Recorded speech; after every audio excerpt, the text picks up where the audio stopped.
Ça a été une belle expérience. Moi, le seul truc qui me saoulait avec Bomb Attack, c'est que c'était trop académique. D'accord. Oh, ok. Ouais, je vois. T'as vu Nouvelle École? Ouais. Ben, j'avais l'impression que c'était ça. Putain, ils ont parlé. Ouais. Ils ont fait la gueule avec leur prod. 3-4 jours après, je sais pas, peut-être qu'ils ont pris des gifs, peut-être qu'on les a remis en question, on les a secoués. Ouais. Et comme par hasard, ah non, mais tout se passe bien. Il n'y a pas de problème, il n'y a pas de galère. Ah non, mais... Et Bob, en gros, à l'époque, c'était le mec qui allait dans les radios pour mettre des coups de pression. Tu vois? Et après, il m'a sorti un couteau comme ça, frère. On était en train de... Frère, on dirait que c'était Benny Hill. On était en train de tourner autour d'une voiture comme ça. Ah ouais. Et lui, il était avec un couteau comme ça. Je vais te tuer, Brasco, je vais te planter, tu t'es foutu de ma gueule. Moi, je m'en rendais pas compte. Bien sûr. Moi, j'ai fait ça pour la Guadeloupe, tu vois. Donc, je me suis dit, mes Antillais, ils vont être là. Mais je remarquais qu'il y avait plus l'Africain, le Maghrébin, qui était plus là que les propres Antillais même aussi. Quand j'ai fait le feat avec Caris, tout le monde me disait, mais non, frère, tu déconnes, frère, le mec, c'est un pro Booba avec son crâne rasé, sa barbe, il fait peur aux gens, il va faire peur aux gens. Un enfant de cœur, hein. Je te le dis, tu vois, voilà, on a notre côté sain, on a notre côté démoniaque, tu vois, aujourd'hui. Aujourd'hui, je paye le prix de mon vécu aujourd'hui, tu vois. Quand on avait un confort, Bomb Attack comme ça, tu vois. Brasco, frère, faut que tu finisses ton texte. Ouais, laisse-moi finir mon joint, laisse-moi aller voir l'autre là, vite fait là, lui mettre un coup, vite fait, tu connais. J'ai touché un bon billet, j'ai touché de l'argent, j'ai fait que de la merde en fait. En fait, Néochrome, ils avaient une couleur, ils avaient une image, mais moi je me sentais pas là-dedans.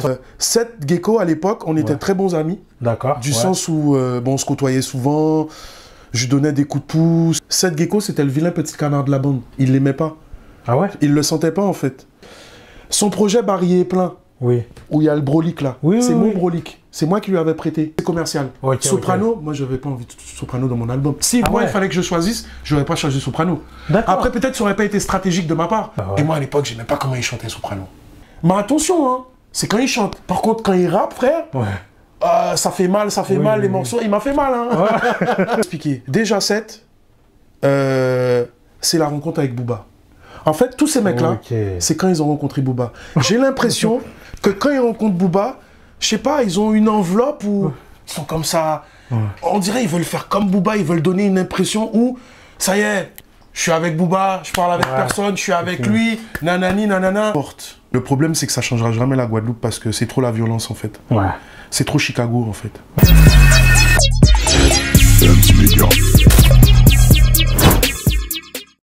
Salut Brasco, comment tu vas? Salut Dem, ça va, on est là frérot. Posé? Ah ouais, toujours posé, toujours au calme. Toujours.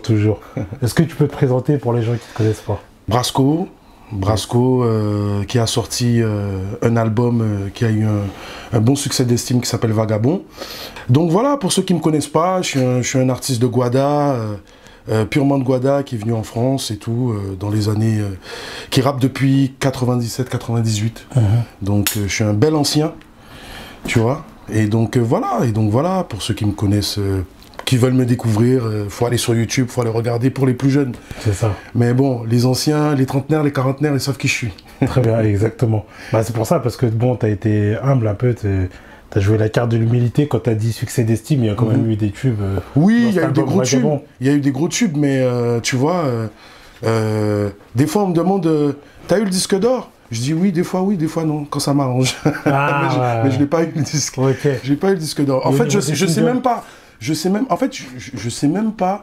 Je sais qu'à ce qu'on m'a dit que j'ai vendu plus que mon effectif. J'ai vendu plus de la moitié de mon effectif. D'accord, en termes de vente et tout. Mais j'ai jamais su vraiment réellement quoi. C'est un truc de fou ça quand même. J'ai jamais vraiment su réellement. Tu vois, donc voilà. Ok. Et donc que devient Brasco aujourd'hui? Brasco maintenant, il fait pas mal de choses. T'as vu, on va éviter de parler à la troisième personne, j'ai l'impression d'être Alain Delon. Donc, non, mais en fait, je fais pas mal de choses. Je suis devenu réalisateur maintenant. Le confinement a fait de moi un réal monteur, cadreur, tu vois. D'accord. Adobe, After Effects. Lourd. Donc, je suis à fond. Mais ça fait depuis 1 an. Depuis cette histoire de Covid, tu vois, depuis 1 an que je suis à fond dans les clips. J'avais déjà ce don de réaliser. Maintenant, je suis dans les montages, je suis dans les trucs, je suis dans les tutos, tu vois. D'accord. Tu vois, donc j'ai des collègues réalisateurs maintenant, on parle la même langue parce qu'avant ils parlaient, c'est comme s'ils me parlaient chinois. Chinois. Donc voilà, à côté de ça, je m'occupe de pas mal d'artistes. Je travaille avec pas mal d'artistes aussi, pas mal d'artistes que j'aime beaucoup de mon entourage. Mon petit frère aussi, toi ici, qui revient en force là. D'accord. Je suis en train de lui préparer un projet, plus notre projet en commun. Quoi d'autre? Il y a Guadapolitain qui est dans les bacs. Ouais. Enfin, dans les bacs. Je sais même plus si on dit dans les bacs maintenant. Ouais, ou dans les plateformes de streaming, quoi. Ouais, dans les plateformes de streaming, ça c'est des trucs à l'ancienne des fois. Ouais. Les plateformes de streaming et tout, depuis le 15 janvier, il y a 16 titres que je suis toujours en train de défendre. Comme maintenant je fais mes clips moi-même, donc je m'amuse en fait. Ok, ouais, je suis mon propre cobaye, tu vois. Ouais, ouais. Donc je m'amuse et voilà, tu vois, il y a tout ça.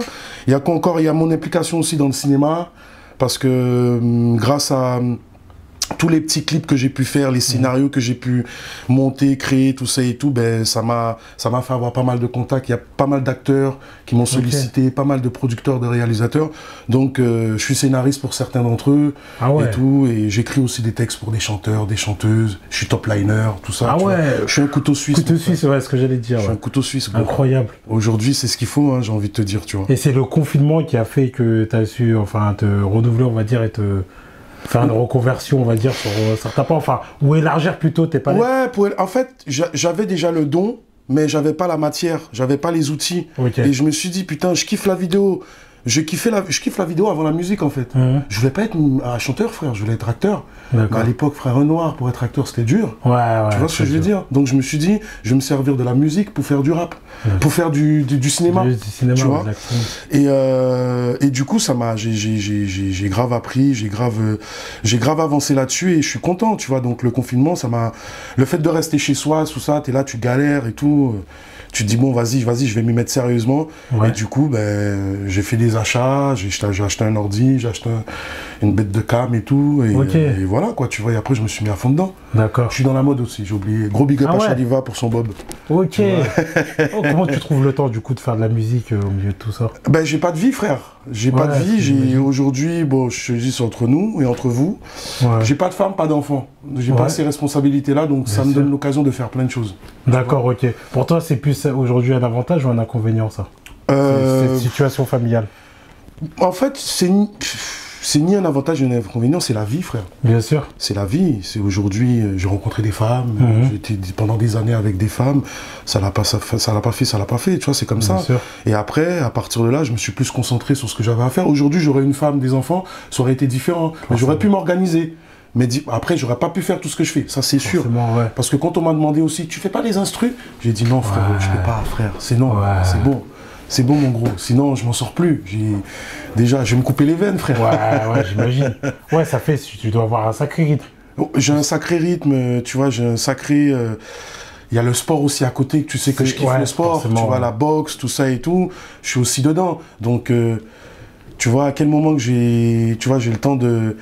Peut-être on aime faire des sacrifices, tu vois. Donc je suis en train de réfléchir, demain si je trouve une nana, est-ce que j'aurai le temps de l'amener au cinéma, de l'amener au resto? Bien sûr. Ça va être compliqué, tu vois. Surtout si elle a une vie, elle a un taf, tu vois ce que je veux dire. Donc voilà. Et du coup, comment tu gères ton planning du coup avec toutes ces palettes-là? Je m'organise, tu me crois, il y a 2 ans de ça, 2 ans, 3 ans de ça, j'avais même pas de planning. Je savais même pas c'était quoi, c'était tout dans la tête. Ok. Après, je me suis dit, frère, je m'en sors plus. Et quand je regarde mon planning, mon agenda, frère, sur Color Note, tu vois, je regarde ça, je me dis, putain, il y a des trucs à faire, il y a des bails à faire. Des fois, t'as la flemme, tu vois. Des fois, t'as la flemme parce que tu t'es un gars, tu fais tout. T'as envie de déléguer des fois, mais des fois, tu délègues à des mecs qui te font de la merde et au final, t'as des regrets et tu te dis, putain, j'aurais dû faire ça moi-même. Au point où j'en suis, j'aurais dû le faire moi-même, tu vois. Mais là, en ce moment, c'est bien parce que par rapport à tout ce que j'ai fait, je suis bien entouré. J'ai une bonne équipe. Je travaille avec des gens bien, des gens qui sont dans la même warehouse que moi. Et franchement, c'est nickel. Ouais, c'est important. C'est super important, mon gars. C'est super important. C'est ton équipe qui te fait. L'union fait la force. Tu réussis jamais tout seul. Bien sûr. Vous êtes combien à peu près? On est une équipe de 4. Ça varie en fait. Déjà, mon équipe de tournage, t'as Monsieur Fox Film. Ils sont à 2.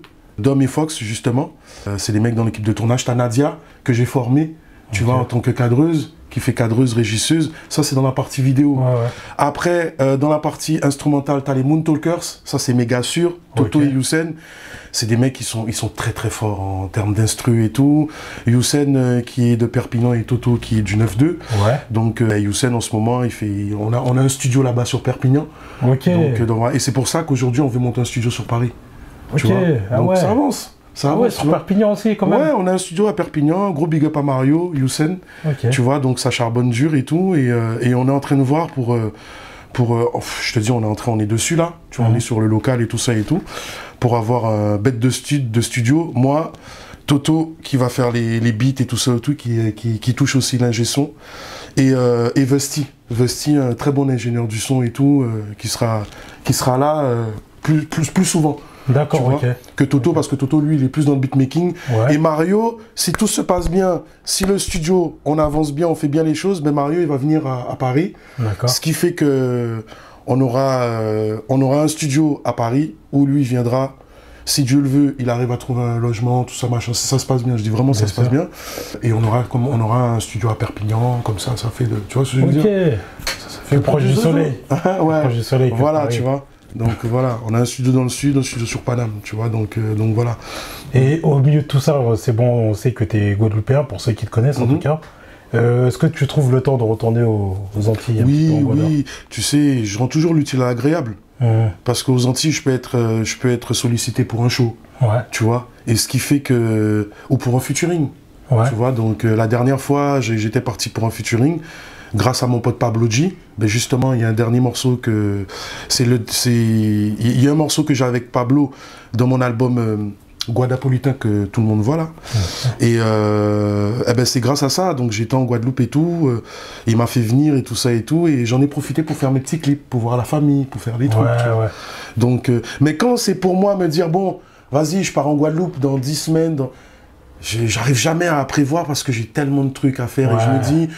Tu sais, aujourd'hui, le facteur chance, faut pas le rater. Donc, il se peut que je parte au bled ou je parte en province ou je sais pas quoi, pour une meuf ou pour une connerie ou pour un truc, pour le plaisir, quoi, tu vois. Et je rate une occasion. Mais frère, t'es où? Mais frère, j'ai un bête de plan. Parce que des fois, les plans, les choses qui m'ont amené là où je suis maintenant, ça a été que des trucs à l'improviste en fait. T'as des trucs qu'ils ont été organisés, ça s'est très mal passé. Et t'as des trucs, ouais, Brasco, tu fais quoi? Ouais, vas-y, viens. Du coup, je viens, je rencontre quelqu'un qui me fait rencontrer quelqu'un, qui me fait rencontrer quelqu'un, et je suis dans un studio, tu vois ce que je veux dire? Au final, il y a un bon résultat. Tu vois? C'est pour ça que je suis un gars quand même qui a ce... Bon, là, j'essaie de m'organiser parce que de base, je suis un mec au jour le jour, tu vois. Mais en gros, je me dis, les imprévus, c'est les meilleurs. Parfois, les imprévus, c'est les meilleurs. Il faut s'organiser dans la vie. Mais les imprévus, c'est les meilleurs, mon frère. Bien sûr. Au niveau de la partie musicale, aujourd'hui, tu t'autoproduis, comment ça se passe? Ben, aujourd'hui, j'ai un distributeur, Addictive. Gros big up à Nabil. Ça fait longtemps qu'on bosse ensemble et tout ça et tout. Des fois, je casse les couilles, mais... c'est la famille, c'est le frère. Bisous à toi, Nabil. Donc, non, franchement, ben, c'est comme ça. Je suis Nabil, la distribution. Et après, tout le reste, je gère moi-même. Hein. J'ai mes soldats pour la promo. Et en fait, à force... En fait, tout ça, c'est avec la force des choses. C'est le travail. En fait, quand tu travailles, des fois, tout ce que tu donnes, le résultat, tu l'as pas tout de suite. Tu l'as vraiment après. C'est à force de travailler. Et tu te dis que, putain, j'ai travaillé ci, j'ai travaillé ça. Le dernier truc que j'ai travaillé, j'espère que ça va me rapporter. Et un jour, tu reçois un coup de fil, c'est le truc que tu as travaillé il y a 3-4 mois, qui te rappelle, qui te dit, ouais, frère, là, c'est sûr, il y a un truc sûr, vas-y, viens, machin et tout. Tu vois, il y a un plan, il y a un bail. C'est sûr. Tu vois, le truc que je t'avais proposé, ça dort pas, c'est là, tu vois. Donc, ou un truc que j'ai bossé, que j'ai taffé et tout, et ça apporte ses fruits, comme on dit, par la suite, tu vois.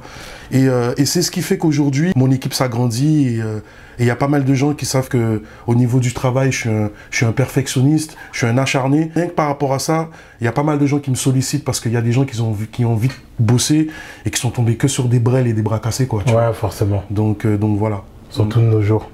Pour faire un petit retour en arrière, pour rappeler pour les gens qui t'ont pas connu à cette époque-là, est-ce que tu peux nous parler de ton expérience justement Bombe Attack, justement peut-être qui t'a servi aujourd'hui? Aujourd'hui, pour t'organiser, est-ce que tu peux nous parler de cette expérience? Vu que tu étais signé ça a été une belle expérience. Moi, le seul truc qui me saoulait avec Bombe Attack, c'est que c'était trop académique. D'accord. Ok. Ouais, je vois. T'as vu Nouvelle École? Ouais. Ben, j'avais l'impression que c'était ça. Pourtant, Nouvelle École, c'est Nouvelle École. The Voice, c'est The Voice. Ouais. Mais quand t'es dans ton label, frère, c'était trop... Et en fait, le producteur, il nous mettait trop en compétition, Matador et moi. Ouais. Tu vois, des fois, il venait, il me disait, t'as vu mon fils? T'as vu, il a sorti un bête de couplet, hein? Ah toi, ouais. tu fais quoi? Hein? Tu galères, franchement, ça doit être une torture pour toi d'écrire. Tu dois écrire plus vite, là, parce que le petit, là, t'as vu, conflit d'intérêts, frérot. Hein. Ah ouais. Diviser pour mieux régner, peut-être? Je sais pas, en fait, c'est peut-être sa technique pour me sortir de mes gonds musicalement, tu vois. Je sais pas, mais ça fonctionnait pas. Moi, Ouais. tu peux pas, si je suis une tortue, tu peux pas me dire d'aller plus vite. Je vais trouver d'autres techniques, je vais trouver d'autres trucs, mais tu peux pas j'aime pas me faire contrôler d'une manière, tu vois ce que je veux dire. Ouais, c'est clair. Donc voilà, parce que j'ai toujours été un rebelle, frère. Ouais. Donc c'est pour ça que, c'est le seul truc que j'aimais pas. Mais j'ai vu l'opportunité, j'ai vu tout ce qui m'apportait, j'ai vu le côté professionnel, t'arrives, t'es en studio, t'es payé, on s'occupe bien de toi, quoi. T'es aux frais de la princesse, tu vois. Ouais. Le seul truc, c'est que on a fait un travail en amont pour signer en maison de disque. Parce que j'avais plein de propositions. Et Bomb Attack, quand ils sont venus vers moi, c'était les pires de... Parce qu'en fait, d'autres propositions que j'ai eues, on a un studio, on a ci, on a de l'oseille, t'inquiète pas, on va te mettre bien. Même les mecs du quartier, ouais, t'as vu, viens, on bibi sur toi, on met un billet. On met un billet, j'ai dit, mais les gars, s'il n'y a plus d'argent après, faut pas venir chez moi avec des fusils après pour me menacer, frère les frères. Sinon, ça va mal finir, hein, les gars, vous savez, hein, tu vois. Ah ouais, on a tous la gâchette facile, hein, de là où on vient. Après, ils m'ont dit, ouais, mais t'inquiète, en gros, on fera de l'oseille si tu perces. Si tu perces, on pourra faire de l'oseille, tu vois. Et du coup, ben, quand j'ai percé, entre guillemets, avec Bomb Attack, ben, t'avais tous ces frérots-là qui venaient me voir, viens, on fait un bail, viens, on fait un show, viens, on fait un business. Et justement, t'en penses quoi des artistes? Et parce qu'aujourd'hui, il y a beaucoup d'artistes qui sont autour de type, entre guillemets, de producteurs, les producteurs de la street, entre guillemets, qui sont pas du tout issus de ce milieu, mais qui investissent, de l'argent, et qui... et entre guillemets, bah, t'as même une fois qu'un artiste y pète, on va dire entre guillemets, une fois qu'un artiste y pète, t'as tous les gars autour, même s'ils n'ont pas été là, machin, qui viennent faire... Il y a beaucoup d'artistes qui se font raqueter. Mais grave. Ça, c'est dans il y a très peu de gens qui le savent, mais on sait, pour ceux qui sont à l'intérieur de l'industrie de la musique. Mais on le voit sur la toile, hein. Je ne veux pas parler trop, on le voit sur la toile. Pour certains, il y en a vu, hein. Certains, ils ont parlé, ils ont fait la gueule avec leur prod. 3-4 jours après, je sais pas, peut-être qu'ils ont pris des gifs, peut-être qu'on les a remis en question, on les a secoués.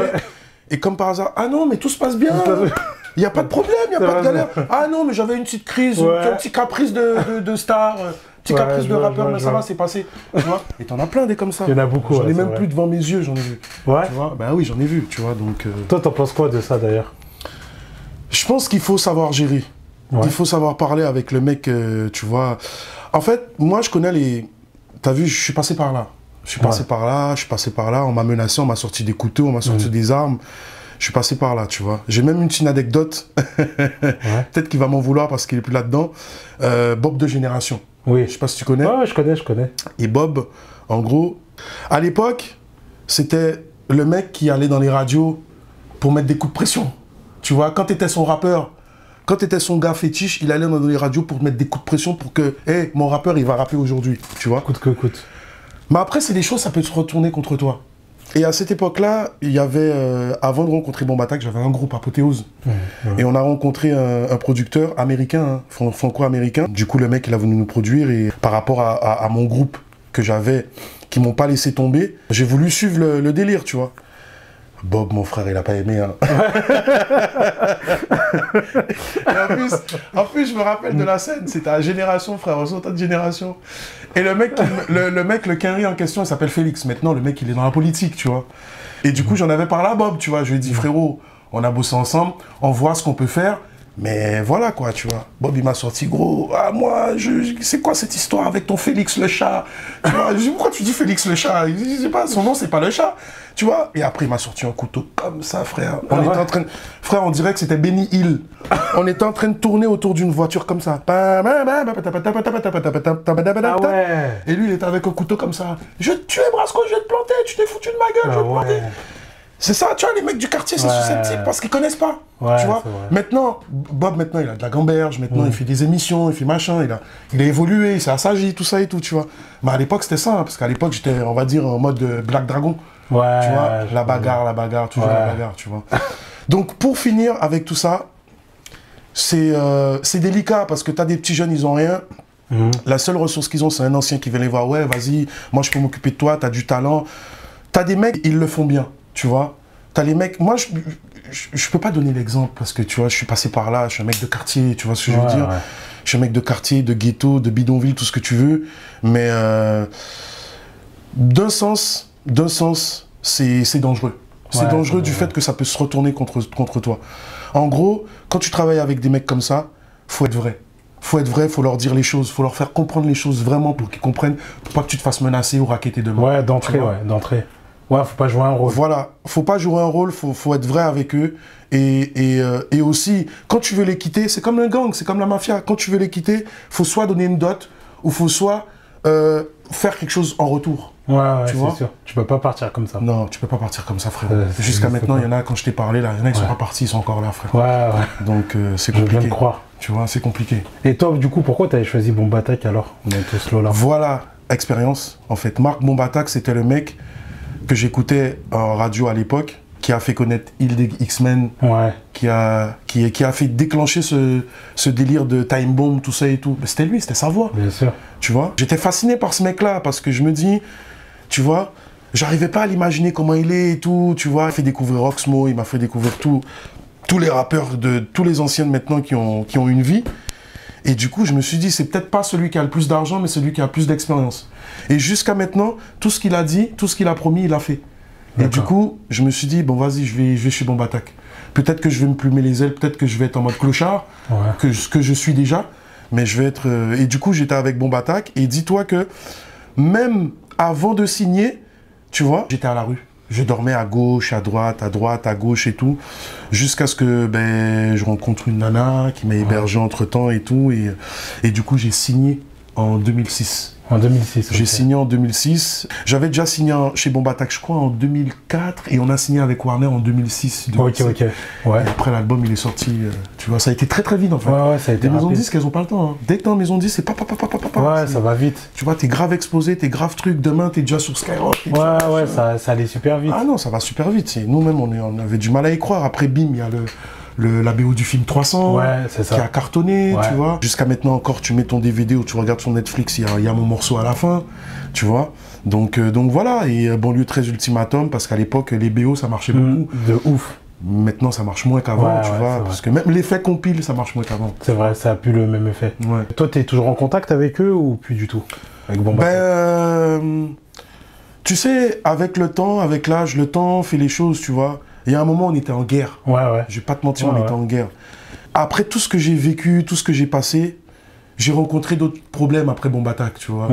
J'ai rencontré d'autres catastrophes. Donc, ce qui fait qu'après, j'en voulais même plus. J'étais tellement concentré sur ma life, sur moi, que... Et au final, Marc Bombatak, on a reparlé de tout ça. On a mis les choses au clair. Il a essayé de me faire comprendre qu'il voulait revenir dans la musique plus ou moins parce qu'il bosse avec des Américains, le mec, tu vois. Et il m'a proposé des petites choses. Après, bon, voilà, on est resté, tu connais, on est resté sur le truc où, bonne continuation. Si j'ai un truc pour toi, je t'appelle. Si j'ai un plan, je t'appelle et tout ça et tout. Ce que tu mérites, Brasco, tout ça, patati patata. Nous, on a fait ce qu'on a pu, tout ça.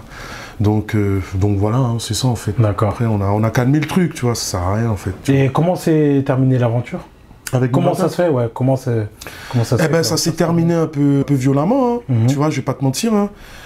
Du jour au lendemain, Marc avec son associé il s'embrouille et son associé il m'appelle, il me dit bon on va fermer Bombatak parce que ça va plus. L'argent c'est n'importe quoi, ça part dans tous les sens et tout. On a trop, au lieu d'économiser sur certaines choses, on a trop gaspillé de l'argent pour rien. Je dis moi c'est pas moi, c'est vous, hein. C'est vous qui avez la carte bleue, c'est vous les producteurs. Après il m'explique c'est. Après tu connais, il se tire dans les pattes. T'as lui qui me dit c'est l'autre, c'est Marc qui me dit c'est l'autre, ça se tirait, c'était balle de ping-pong. C'était balle de ping-pong, tu vois. Donc, après, le truc, c'est qu'il y a eu plein d'artistes à l'abandon. Moi, j'ai réussi à m'en sortir. Matador, aujourd'hui, il fait des instrus. Tu sais, il est posé, femme, enfant, tout ça, machin et tout. Sariani, je sais pas ce qu'elle devient. Jamal, lui, j'ai plus trop de nouvelles. Je sais maintenant, il vit à Paris. D'accord. Nubi, que j'ai entendu un bête de morceaux. Maintenant, Nubi, il fait des instrus. Il rappe toujours faux. Nubi, Tu vois, gros big up à Nubi. tu vois. Et voilà, tu vois, et du coup, ça s'est terminé comme ça, et après, j'ai laissé Matador, parce que moi, quand je suis parti, j'avais déjà d'autres projets, j'avais mes projets en tête et tout, et du coup, il y avait toujours une histoire entre Matador et eux, parce que Matador, il a très mal pris, parce que c'est lui qui était, on va dire que lui, il était super exposé, et c'est vrai que ma signature, c'est malheureux à dire, hein, ma signature, elle est partie d'un chantage. Ah ouais? Ben ouais, parce que Matador, en fait, il a buzzé par rapport à Taxi. Je t'ai dit, les BO, ça marchait. Quand tu étais sur une BO... je me rappelle du morceau... Voilà, quand tu étais sur une BO, ça veut dire que tu étais là, tu étais en place. Exactement. Et du coup, Marc, un jour, il me dit, ouais, franchement, tu sais quoi, ton album, il est dépendant de celui de Matador. Si l'album de Matador ne marche pas, eh ben, le tien, on ne pourra pas investir beaucoup d'argent dessus. Et du coup, à ce qu'il m'a dit au retour, mon album, il a marché, il a eu un meilleur succès que le premier album de Matador, je crois, ou un truc comme ça, tu vois. Incroyable. Ouais. Retournement de situation. La situation, elle a été grave retournée aujourd'hui. Je sais pas pour Matador comment ça se passe, mais il y a beaucoup de gens qui ont... mon album, il a marqué beaucoup d'esprit. Il a marqué beaucoup d'esprit. J'ai, tu sais, les morceaux comme le 1000 km Vagabond, ça parlait aux gens de tous les pays. Moi, je m'en rendais pas compte. Bien sûr. Moi, j'ai fait ça pour la Guadeloupe, tu vois. Donc, je me suis dit, mes Antillais, ils vont être là. Mais je remarquais qu'il y avait plus l'Africain, le Maghrébin, qui était plus là que les propres Antillais même, que mes propres... que la communauté. Que ma propre communauté. Après, je me dis... tu sais, ma mère, elle m'a dit un truc, tu sais, mon fils, on n'est pas prophète chez soi, tu vois. On n'est pas prophète que chez soi, tu vois, donc... Et ça t'a un peu touché ou pas, ça?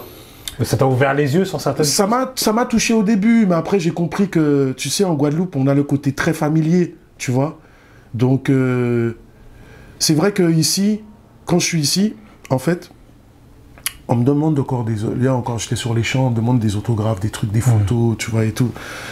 En Guadeloupe, hey, Brasco, comment tu vas, machin? Les mecs, ils te parlent comme s'ils te connaissent. Tu vas voir un Renoir en Guadeloupe, tu le connais pas, hein, tu viens de le rencontrer.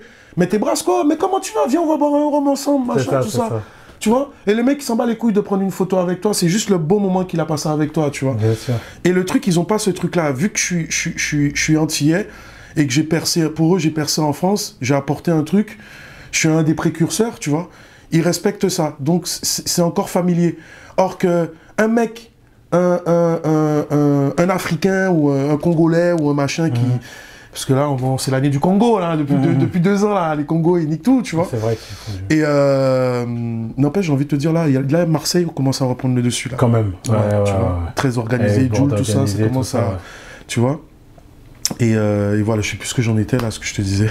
Justement, en fait, est-ce que toi, tu penses aussi, parce qu'il y a le truc aussi guadeloupain, est-ce que tu penses aussi que les Antillais qui sont nés en métropole ici en France, il y en a beaucoup aussi, ils se reconnaissaient. Oui, grave. Moi, par exemple, à l'époque, je t'écoutais par rapport à ça. Ouais. Parce que moi-même, j'étais Antillais, Guadeloupéen, mais né en France. Tu vois ce que je veux dire ou pas? Donc, on pouvait se reconnaître dans, dans le côté guadeloupain. Tu vois ce que je veux dire? Tu sais, en fait, le truc, c'est que pour ceux qui ne me connaissaient pas, quand j'allais en Guadeloupe, c'est pour ça que j'ai fait des morceaux en créole et tout, parce que quand j'allais en Guadeloupe, les gens me prenaient pour un Parisien. Quand je suis à Paris, on me dit hey, le Guada, hey, le Timal. Faut savoir. Et en plus, à l'époque, j'avais les locks et tout ça et tout. Mais même avec les locks, quand j'allais aux Antilles, on m'entendait parler. Mon français, il est très parisien.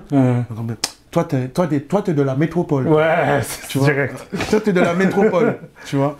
J'ai dit non, je suis d'ici. Après, quand je parle créole, ouais, t'es un pur gars. Ah ben, c'est vrai, toi, t'es d'ici. Ah ouais, t'es d'ici, tu vois, t'es d'ici. Non, c'est ça même, tu vois, donc... Bien sûr, bien sûr, parce que souvent aussi... Bon, là, aujourd'hui, ça allait un peu moins, mais avant, il y avait beaucoup de... En fait, il y avait beaucoup, pas des confrontations, mais il y a beaucoup d'Antillais nés aux Antilles qui disaient, quand ils étaient venus en métropole, ouais, mais toi, t'es pas un vrai Antillais, tout ça. Tu vois ce que je veux dire? Il y avait beaucoup ça à cette époque-là. C'est clair. Donc, oui, c'est vrai. Toi, t'étais un peu entre les deux. J'étais entre les deux, mais après, c'est pour ça qu'il y en a plein qui t'écoutaient. Voilà, et c'est pour ça, après, j'ai marqué le truc, à faire des morceaux créoles, à poser avec des artistes créoles, à montrer que je suis proche de la Guadeloupe, parce que je suis né en Guadeloupe, je suis pas né en France. À la France, je me suis adapté. C'est pour ça qu'on me dit, frère, tu aurais été aux États-Unis, tu serais un bête de rappeur qu'un. Ouais, parce que tu as réussi à faire. Pour ceux qui étaient en France, pour eux, tu étais né en France. Ouais, en fait. Voilà, c'est ça. Exactement. Tu avais le truc. Exactement. Non, mais je vois. Tu vois, et tu as des gros artistes locaux qui pensaient que j'étais né en France et tout. Dès qu'ils m'entendent parler créole, ils disaient, ah non, t'es un pur produit d'ici, en fait. Ouais, c'est ça. Excuse-nous, ouais. Très bien. Et pour finir avec le côté Bomba Attack, El Matador, tout à l'heure tu disais que ça a essayé quand même de vous mettre en compétition, pour des raisons qu'eux-mêmes savaient. Vous avez quand même eu un mixtape ou un album en commun? On a commencé par un album en commun pour se faire connaître et pour que Matador se fasse connaître. En gros, Marc, il me l'a dit, on va se servir de ta crédibilité pour mettre Matador en avant, parce que Matador n'a pas d'histoire. Il est arrivé comme un cheveu sur la soupe. N'empêche qu'il déchire, hein. Il déchire, il tue et tout. Mais c'est vrai qu'à l'époque, il y avait ce truc où, tu vois, c'était chaud quand tu étais un rappeur blanc. C'était chaud quand tu rappais, tu venais pas d'un quartier. C'était chaud quand tu faisais style. Tu es un rappeur dans le style, ego trip et tout ça et tout, mais tu viens pas de la rue. Tu vois. Donc on cataloguait vite. Maintenant, ça a changé. Maintenant, tu peux rapper en tant que nain, en tant que Shrek, en tant que... tout. Tu vois ce que je veux dire? Mais c'est vrai que dans les mœurs, tu te faisais pas... et ça, c'est des difficultés que Matador avait? Non, c'était pas une difficulté qu'il avait, hein. C'était pas une difficulté qu'il avait, c'était juste que le fait de nous mettre en compétition, tu vois, c'était ça qui faisait la difficulté, parce que je pouvais pas rivaliser. Le mec, il écrivait super vite, quoi. Je vois. C'était son don, il avait un don d'écrire super vite et tout ça et tout, tu vois. Et à Marseille, en fait, il avait plein de haineux. Parce que le truc, c'est qu'il se faisait produire par quelqu'un, par un label parisien. Je comprends. Par un label parisien. Et il y avait plein de haineux. Donc, ce qui fait que Matador, à Marseille, il le mettait dans une case à part. Il le respectait énormément. Oui, je me rappelle de cette époque. Il y en a plein, frère. Il le boycottait, frère. Il y en a plein, il le boycottait parce qu'il arrache le rappeur. Il arrache le mec. Moi, quand j'ai écouté la première fois, je suis resté comme ça. Je sais pas, je dis non, il est fort. J'ai même pris des petites phases sur lui, des petits flows sur lui. Je vais pas te mentir. Ah oui, brother. Il était bon. Et aujourd'hui, il fait quoi alors? Tu m'as dit des instrus, c'est ça? Il fait des instrus. Il rappe toujours. C'est toujours aussi un kicker et tout, tu vois. Mais bon, tu sais, la vie prend le dessus. T'as une femme, t'as des enfants, tout ça et tout. Donc voilà, après, il est toujours là. Il a toujours le peps et tout, tu vois. Donc voilà, Et est-ce que tu peux nous raconter l'après Bomba Attack maintenant, du coup? L'après Bomba Attack, je me suis refait une deuxième fois, créé un label avec des associés. À l'époque, c'était avec Danny Sainté et DJ Redize. On se rappelle. On a fait un gros projet, Danny et moi, qui s'appelle Calabres Projet, où il y avait 18 titres, un paquet de clips et tout ça et tout. Donc voilà. Par la suite, voilà, tu vois, on avait des... Comment dire? On avait des... Comment on dit ça quand on a des trucs différents et tout on avait des opinions différentes. Et donc, ce qui fait que chacun a pris son chemin, tu vois. Donc, mais c'est dommage parce que à ce moment-là, je trouvais que justement, c'était le moment où tu te renouvelais, en fait. C'est Brasco, il revenait, la fanbase, elle était là. Elle était là, on avait fait il y a un travail de fond qui commence à se faire. Et c'était que les débuts, en fait. Et on a l'impression que, vu de l'extérieur, ça s'est cassé... Ça s'est cassé parce que moi j'en avais marre, j'ai eu un ras-le-bol aussi du rap à un moment, tu vois. Et j'avais l'impression que qu'on était tous individuels, sans même s'en rendre compte, tu vois. Danny me disait ouais mais frérot tu sors des trucs, tu me préviens pas, nanana, comment tu veux que je partage, nanana. Et pareil aussi Redize faisait ses trucs de son côté, Danny faisait des trucs de son côté.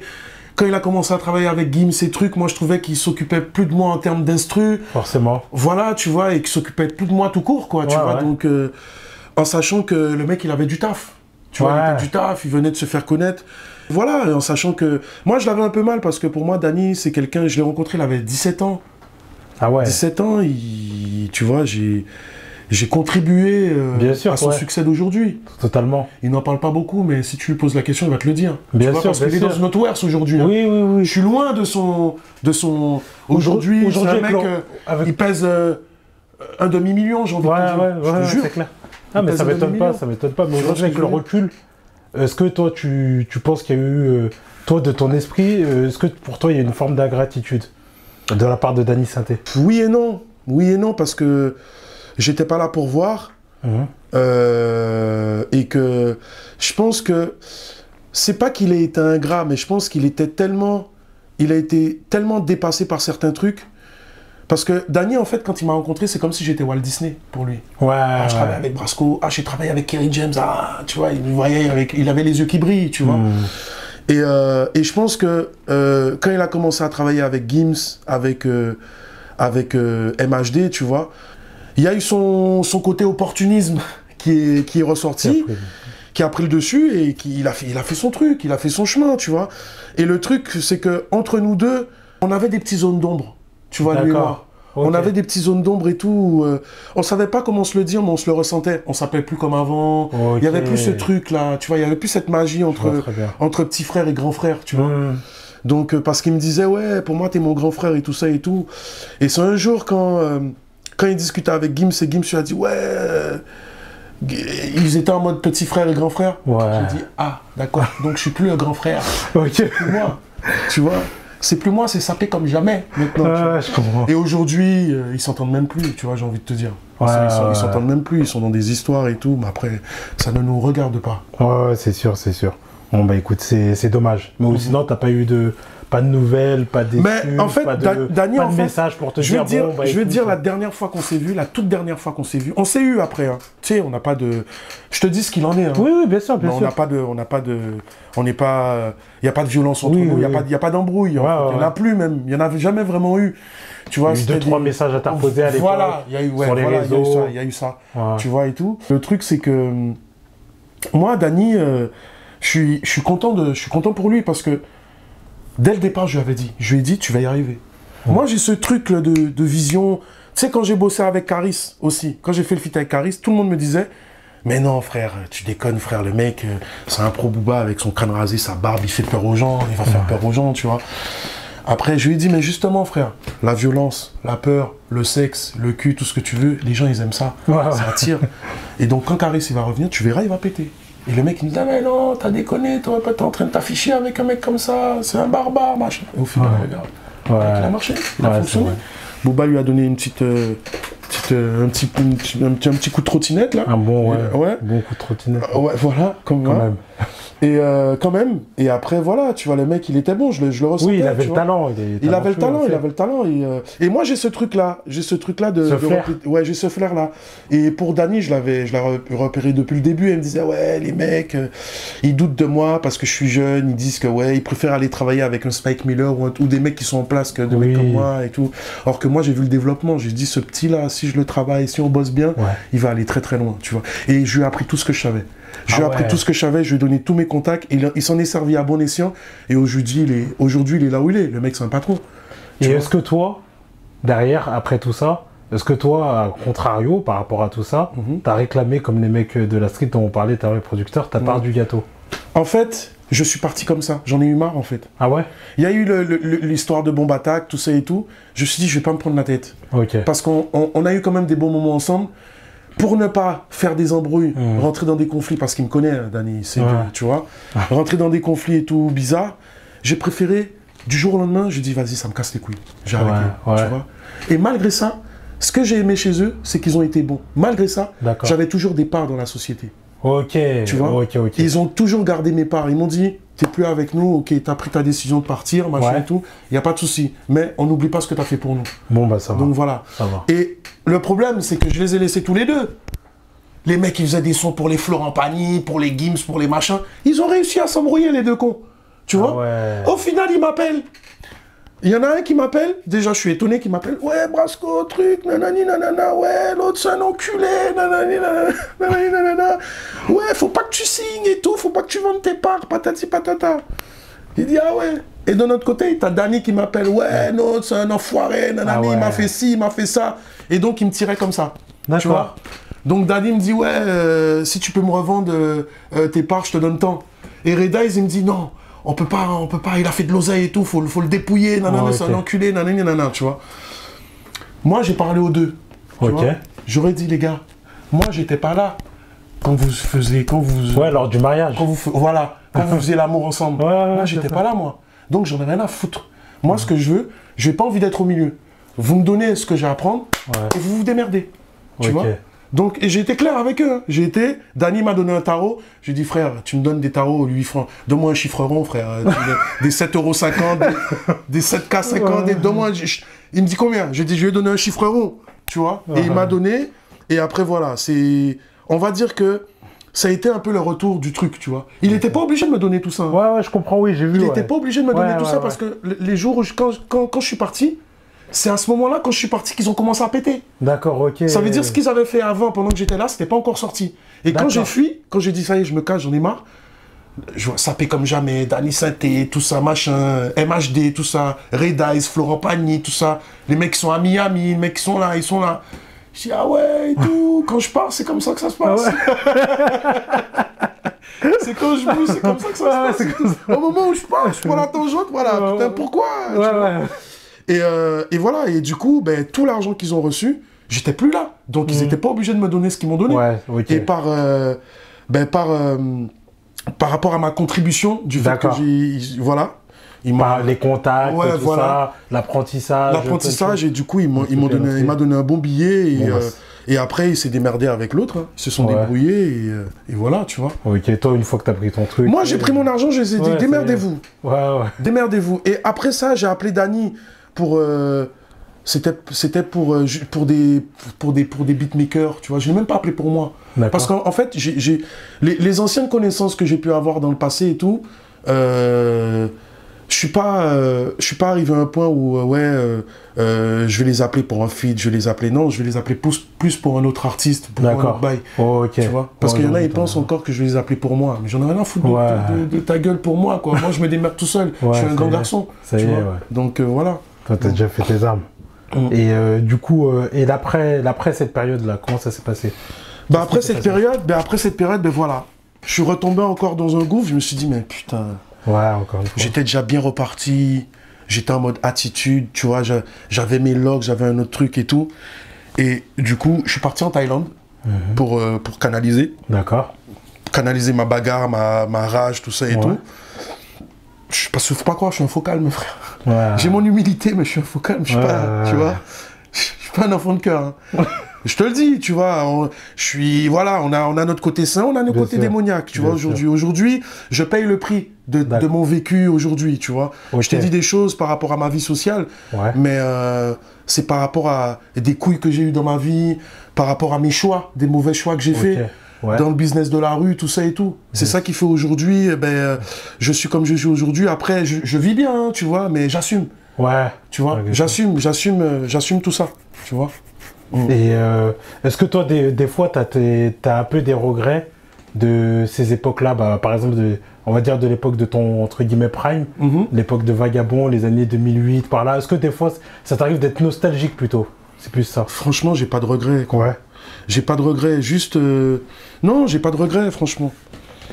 Franchement, j'ai pas de regrets. Est-ce que tu as l'impression d'avoir loupé quelque chose par rapport à Brasco, quand même, qui était un artiste très talentueux? En fait, le truc où je veux dire...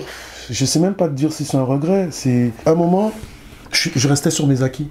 D'accord. C'était ça, le fait. Le truc. Ça veut dire que, tu sais, des fois, comme on dit, des fois, quand on a les moyens... t'as des gens qui ont les moyens, qui se cassent pas le cul, qui sont feignants, et t'en as qui ont rien, et ils arrivent à tout niquer, à gravir des montagnes, tu vois. Et ben, à un moment, c'était ça. À un moment, quand on avait un confort, on attaque comme ça, tu vois. Brasco, frère, faut que tu finisses ton texte. Ouais, laisse-moi finir mon joint, laisse-moi aller voir l'autre, là, vite fait, là, lui mettre un coup, vite fait, tu connais. Tu connais, tu vois, c'était ça, tu vois. Donc, la street, tout ça et tout, c'est là que je m'en veux.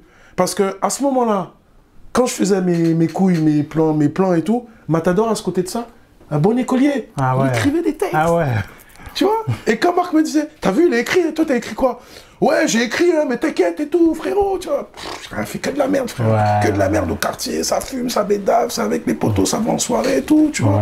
Parce que pour moi, je me disais, ça y est, c'est acquis, les gens, ils connaissent ma voix, machin et tout, ça ne peut que fonctionner. Mais je me dis, à un moment, je suis en train d'en profiter parce que j'ai quand même une sale période de Vagabond, quand même. Oui, je comprends. Et peut-être ça a joué, justement. Ouais, ça a joué, frère. J'ai touché un bon billet, j'ai touché de l'argent, je fais que de la merde, en fait. Ouais, je comprends. Et aujourd'hui... T'es un peu passé du tout au tout, on va dire. C'est ça. De Vagabond, c'est-à-dire de SDF, on va dire, à gars super exposé, qui est financièrement plus à l'aise, tout ce qui est sorti. C'est ça, tu vois. C'est ça. Donc forcément, c'est plus la même. C'était plus la même. Et c'est dur à gérer. c'est dur à gérer. Maintenant, j'ai compris. Ouais. Maintenant, tu me donnes ce que j'ai gagné, frère. J'investis dans une baraque à... Tu vois ce que je veux dire? Ouais, à Fréjus ou à, ou à Barcelone. Ouais. Tu vois ce que je veux dire? Donc voilà. Et quand je vois les petits jeunes aujourd'hui, ils sont très entrepreneurs. Ils sont très entreprenants. Je sais pas si j'ai dit. Très entreprenants. Ils sont très très bons. Ils pensent déjà... Et c'est le seul petit regret que je me dis, c'est pas assez faire marcher ma caboche. D'accord, ok, ouais, à cette époque-là. Ouais. D'accord. Et aujourd'hui, du coup, est-ce que toi, bon, tu disais que toi, tu réclames pas des featuring, machin, nanana, mais est-ce que des gens qui, à l'époque, t'ont sollicité et que peut-être, toi, tu leur as donné, tu leur as rendu, parce que tu étais très sollicité dans les années 2000. Bah oui. Est-ce que, justement, bah, surtout même à l'époque de Néochrome, j'ai oublié de parler d'ailleurs du passage de Néochrome, est-ce que, derrière, quelques années plus tard, quand tu avais un peu moins de succès, tu leur as redemandé peut-être un feat ou autre? Et est-ce que tu as eu des refus, des trucs comme ça, un petit peu, des déceptions? Je m'en battais les couilles, en fait. Ouais. Parce que moi, en fait, moi, ce que je voudrais, ce que j'aurais aimé, c'est que ça soit à l'instinct. Tu sais, les gens, ils changent. Hein. Tous les rappeurs que j'ai côtoyés, que j'ai machin et tout, ils ont percé, ça les a fait changer. Et je pense que leurs supérieurs ou les mecs qui sont là, même s'ils ont envie de faire un truc avec moi, et même si je viens les voir gentiment, ils vont me dire oui. Ils vont me dire oui. Le côté hypocrite, tu es du rap. Ouais, je crois. Oui, t'inquiète, on est ensemble, mon frérot. T'inquiète, je me rappelle avant quand on a fait des bails et tout, machin et tout. Mais après, quand il faut faire le projet maintenant. Ouais, gros, alors c'est comment? C'est quand le studio, machin? Ouais, t'inquiète, je suis sur des... Et après, c'est des t'inquiètes qui finissent jamais. Ouais, tu vois ce que je veux dire? Pourquoi? Parce que le mec, il va pas me dire sérieusement que son producteur ou son gars qui le gère ou son associé va lui dire, mais frérot, Brasco, aujourd'hui, il a pas le buzz, il a pas le même buzz. Même si Kik, il a pas le même buzz. Ouais, je vois. Prends peut-être l'autre là. Peut-être qu'il est pourri, il est moins brillant que Brasco, mais il est mieux exposé, il va mieux t'apporter, tu vois. Je comprends, ouais. Donc voilà, et aujourd'hui, je suis dans ce truc-là et non seulement, ça me donne même pas envie en fait. Ouais. Tu sais, le game là me dégoûte. Ah ouais, à ce point? Ah, le game me dégoûte en fait. Par rapport à ça ou par rapport à par rapport au côté fake, au côté... ils disent tous, ouais, on est vrai, mais vous êtes fake. Vous êtes fake. Dans vos textes, dans vos couilles, vous êtes fake, en fait, tu vois. C'est pour ça que j'ai fait une interview, le mec me disait, pourquoi t'as choisi le côté Punisher? T'aimes bien ce truc-là, Punisher? J'ai dit, si tu vois bien, t'as les Avengers. Je lui ai dit comme ça, je lui ai dit, le game, c'est les Avengers. Moi, je suis le Punisher. Le Punisher, il n'est pas avec les Avengers. Le Punisher, il emmerde les Avengers. Okay, parce que c'est un bon soldat et les Avengers, ils ont toujours voulu, ouais, toi, on te sollicite et tout, tu es un bon mercenaire et tout, viens travailler avec nous. Non, je suis à mon compte, allez vous faire enculer. Moi, je veux pas. Tu vois ce que je veux dire? Et moi, c'est ça, en fait. C'est pour ça que ce super-héros, anti-héros, je l'adore. Parce que lui, il a une vengeance personnelle. Et moi, c'est ça, en fait. Tu vois? J'envie personne. Ouais, je comprends. Ouais. Tu vois, faut pas me casser les couilles, faut pas me... Tu vois ce que je veux dire? Donc c'est pour ça que je suis dans mon coin, je suis tranquille. J'aime bien les choses au feeling. Et tous les rappeurs auparavant à qui j'ai pu faire des trucs, qui fassent leur vie, qui fassent leur truc. Moi, je fais en sorte de revenir. Si je reviens dans ce game-là, mais mon frère, mais je parle même pas. C'est même pas pour être prétentieux ou quoi, mais je vais être sans pitié. Dans quel sens? Je vais être sans pitié du sens où je les attends au retour. Pour les regarder comme ça, comment ils me regardaient. Après, aujourd'hui, je vais pas te dire que vas-y, je vais revenir en mode star, non, tu vois, en mode Brasco comme avant. Non, aujourd'hui, avec tout ce que je fais, je me dis, si j'arrive à péter dans la vidéo pour gagner des thunes, pour faire ma vie, eh ben, je vais, comment dire, je vais transmettre ça, je vais transférer tout dans le rap. Pas pour moi, mais peut-être pour un artiste, peut-être pour mon petit frère qui rappe, peut-être. Et pour moi, déjà, ce serait une vengeance. D'accord, ok. De dire que, même si je suis plus là physiquement en mode Brasco comme avant, mais au moins, il y a une pépite à moi qui est là, il y a une relève à moi qui est là, il y a quelque chose à moi qui est là. Que ce soit dans la vidéo, dans la musique, dans tout ce que j'entreprends, dans la mode, dans tout ce que j'entreprends. En fait, mon but aujourd'hui, c'est de réussir dans quelque chose. D'accord. C'est réussir dans l'artistique, c'est ma passion en fait. Oui, bien sûr. La musique, la vidéo, tout ça, c'est de réussir là-dedans. Je suis plus rêveur comme avant, ouais, j'ai envie d'être un bête de rappeur. Et même ça, je l'ai jamais vraiment rêvé. Ça me faisait peur en fait. Le succès, ça m'a fait peur. C'est peut-être pour ça que j'ai pas léché des boules comme tout le monde, j'ai pas fait certaines choses que les gens ils ont fait, tu vois. J'ai toujours gardé une certaine humilité, j'ai toujours gardé ce côté rebelle, le côté de savoir dire non. Mais parce que frérot, si tu savais, on m'a proposé tellement de choses, les maisons de disques, les trucs. Quand j'ai quitté Bomb Attack, ils voulaient pas me laisser partir. Hein. Ils m'ont proposé des bails, des trucs et tout. Tu vois, jusqu'à ce que je devienne le prochain Corneille, tu vois ce que je veux dire. Mais moi, ça m'intéressait pas, frère. Okay. Ça m'intéressait pas. Je vais bien faire semblant de chanter un truc olé, une zumba, un machin.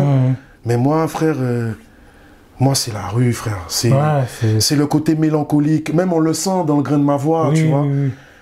Après, je vais faire des trucs pour être dans la tendance, je vais faire des trucs pour, tu vois, parce que je kiffe pour l'instant, tu vois, sur le moment et tout. En gros, c'était en phase avec ton vécu, en gros, tout simplement. Voilà, toujours. Je l'ai toujours été. J'ai toujours été. Et aujourd'hui, t'as des gens qui me disent, ouais, vas-y, Brasco, fais-nous un album comme Vagabond. Mais je peux pas faire un album comme Vagabond. T'as qu'à écouter mon premier album, frérot. Je peux pas faire un album comme Vagabond. Je ne suis plus un Vagabond. Je suis quelque chose d'autre. Mais je ne suis plus un Vagabond. Fous-moi la paix. Tu vois, va écouter mon premier album. Kiffe. Mais arrête de me casser les couilles avec ça. Tu vois. Et il y en a plein qui sont revenus, il y en a plein. Et ça c'est même pas de la faute des gens, c'est l'effet de masse.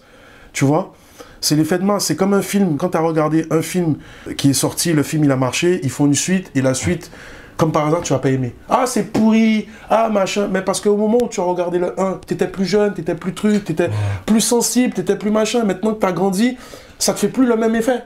Tu vois, donc, mais tu peux pas dire que le truc il est nul, il est pourri, il est machin, tu vois, donc voilà. C'est pour ça que t'as des mecs qui sortent des albums, le premier album il marche au top, et le deuxième ça commence à descendre un peu, tu vois. Directement. Donc, et des fois c'est même pas la faute de l'artiste, hein, c'est le public qui, pour lui, ne le comprend plus, et le public il pense que l'artiste il a toujours la même vie qu'il a eu dans son premier album, il a toujours le même panache, le même truc. Non, il aura toujours le même panache, mais ce sera différent.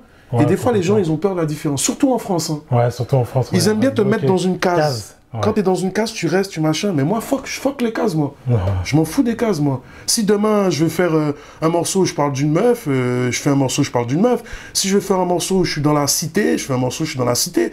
C'est comment je ressens l'instru, en fait. D'accord. C'est l'instru qui me parle. Hein. Je fais pas exprès de... Je me dis, ah bon, vas-y, je vais parler de Macron. Ah non, je suis pas comme ça. En fait, c'est l'instru. Au feeling. Voilà, l'instru, je vais l'écouter. Quand j'ai fait le morceau Chloroquine, par exemple, c'était pas par rapport... Jamais je me suis dit, vas-y, je vais faire un morceau sur la chloroquine, sur le Covid. C'est l'instru. L'instru, elle m'a parlé. J'étais là, non. Je voyais une instru, genre un truc de rébellion, genre la prise de la Bastille. Et dans ma top line, non, on veut de la chloroquine, non, la chloroquine, libérer la chloroquine. C'est venu tout seul. Ouais, directement. Tu vois? Et tu voyais les gens dans les commentaires, ouais, nanana, c'est l'effet de mode et tout, nanana, c'est la chloroquine, donc tout le monde parle de la chloroquine, machin et tout. Et moi, je suis pas de ce genre-là et tout, c'est pas mon délire et tout. Ça m'arrive de reprendre des faits d'actualité, tu vois, mais d'en faire tout un morceau, ça m'était jamais arrivé. Et mis à part chloroquine, je te dis, ça a été au feeling et je l'ai fait, tu vois. Après, j'avais trouvé le refrain, mais après je me suis documenté, pour pas dire de la merde. C'est-à-dire j'ai été voir des machins, des documentations, des machins et tout, et ce qui fait que y a des gens par rapport à mes Facebook, les gens qui sont venus polémiquer, oui, nanani, nanana, mais moi je lui dis frérot, ferme ta gueule, parce que moi aujourd'hui, les informations que je donne, c'est les informations qui sont sur les réseaux. C'est pas moi, tu vois ce que je veux dire? J'ai fait un texte, je me suis inspiré, et je suis pas politicien, hein. Donc voilà, hein, tu vois.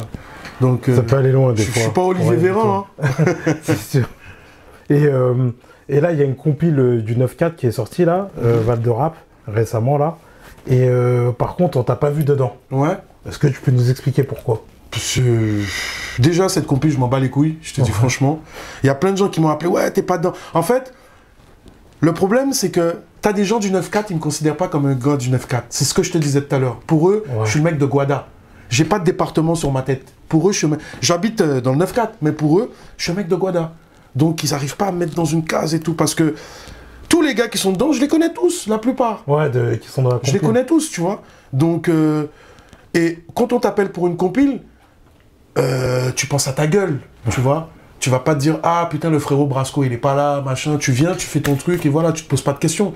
Tu vois, donc moi j'ai vu le truc défiler, je sais pas à quoi ça ressemblait, je pensais même que c'était un film.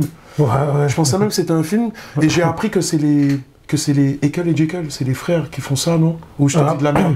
Moi j'ai entendu de ce que je sais que Je crois qu'il y a un des deux, il est producteur exécutif. Ouais. Exécutif. Et il y en a, il fait des clips, ils font des clips, ils sont forts. Oui. C'est les jumeaux. Ouais, c'est les jumeaux. Il y en a, il fait les clips, mais il n'a pas fait les clips de la compile par contre. Ah, d'accord. Parce qu'il y a d'autres producteurs, producteurs tout court, ou investisseurs, je sais pas, qui eux sont occupés des trucs. Mais un des deux, là, Ekel et Jekyll, je sais pas c'est lequel exactement, mais il est producteur exécutif, de ce que je sais. Mais tu vois, ben, eux, par exemple, eux, je sais que eux, ça fait longtemps qu'ils rappent, c'est des mecs qui... Il y a un respect entre eux et moi et tout, tu vois. Mais je pense pas qu'ils sachent que je suis du 9-4. Pour eux, je suis un mec, pour eux, je suis de Guadeloupe, tu vois. Ils savent même pas... Tu as des mecs qui me voient, ils savent pas d'où je suis, en fait. Hein. C'est chaud, hein. Et pourtant, Et en plus, je suis pas le mec qui a revendiqué 9-4 trop dans mes morceaux. Tu vois, j'ai plus revendiqué 9-7-1 que 9-4, en fait. C'est vrai, c'est vrai. Donc, toi, tu penses que ça y joue. Je sais que Six, il a réalisé aussi le projet. Il a beaucoup participé aux tracklists de Siku MC, justement la liste des artistes. Quoi. Il a participé à l'élaboration. Je sais pas si tu connais Siku MC, est-ce que tu connais? Quand tu dis tu le connais, c'est... Siku, on se connaît, on se connaît pas personnellement, mais on s'est déjà rencontrés dans des concerts, dans des trucs. Il y a un énorme respect. J'ai le respect qui me respecte. Bien sûr, bien sûr. Après, son projet, sa compil, je te dis franchement, je m'en fous en fait. Ouais, bien sûr, complètement. Je m'en fous, tu vois. Après, est-ce qu'il y a des gens qui t'ont fait la remarque? Ah grave, on m'a appelé, Brasco, c'est quoi cette compile, t'es pas dedans et tout, machin, j'ai vu, il y a Rof, il y a un tel, il y a machin, il y a même Zesso et tout, nanani nanana. Je dis, ah bon, montre-moi, ah c'est bien, tant mieux pour eux. Sartek, comme on dit, tu vois ce que je veux dire. Mais moi je m'en fous, moi, ça va, c'est pas ça qui me donne à manger, frère. Ouais, je vois ce que tu veux dire. Tu vois, donc, en fait, le truc c'est que tout le monde est dans un délire, c'est pas que le 9-4, hein, mais... Je pense que très organisé, ça a mis une gifle à tout le monde. Et tout le monde veut faire des trucs dans son petit département. Le 13, ils l'ont fait. Le 91, ils vont le faire. Le 9-4, ils vont le faire, tu vois. On est très proche de nos départements. On veut le meilleur pour notre département, tu vois. C'est ça, c'est la guerre, en fait. C'est la guerre, tu vois. Aujourd'hui, pour toi, lequel qui s'en est le plus sorti? Parce qu'il y a eu le 9-3 aussi, 9-3 Empire. Celle-là, il y a eu très organisé au final. Qui poursuit. Les Marseillais, ça y est. Ils ont su tirer leur épingle du jeu pour toi. Mais le 91... Le département du 91, ils sont revenus en force. Avec Koba, tout ça, ils ont grave marqué. Déjà, Niska, il a été là, il est encore là, frère. Koba, je sais plus, j'entends plus trop. Mais tous ces mecs du 9-1, la Madrane, tout ça, machin et tout, ben, c'est là que tu dis, dans le 91, il y a des putains de rappeurs. C'est vivant là-bas, tu vois. Donc, c'est vivant. Après, chez nous, le 9-4, il y a énormément de rappeurs, mais... Il y en a plein qui sont solitaires, il y en a plein qui ne veulent pas rentrer dans le moule, il y en a plein qu'on ne connaît pas, tu vois aussi. Tu vois, donc... Et ça aurait été une autre période, je pense que quelques années en arrière, tu poussais beaucoup plus de coups de gueule sur les réseaux. À 4-5 ans, on va dire environ, tu poussais pas mal de coups de gueule sur les réseaux. Tu étais quand même cash, quoi. Tu parlais pas chinois, quoi.